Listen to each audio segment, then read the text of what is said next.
લીંબડી તાલુકાના નટવરગઢ ગામે અકસ્માતની ઘટના સામે આવી હતી, જેમાં પિતા અને પુત્ર ગંભીર રીતે ઇજાગ્રસ્ત થયા હતા. ત્યારે ઇજાગ્રસ્ત પિતા પુત્રને લીંબડી સિવિલ હોસ્પિટલ ખાતે ખસેડવામાં આવ્યા હતા, જેમાં સારવાર દરમિયાન પુત્રનું મોત નીપજ્યું છે. ત્યારે પિતાની પૂછપરછ કરતા પિતાએ જણાવ્યું હતું કે અકસ્માત થયો છે.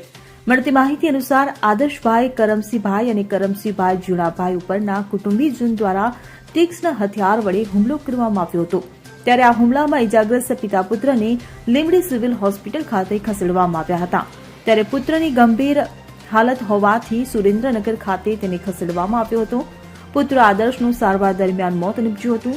હવે જોવાનું એ રહ્યું કે અકસ્માત છે કે હત્યા છે, એ તો પોસ્ટમોર્ટમના રિપોર્ટ બાદ જ ખબર પડશે.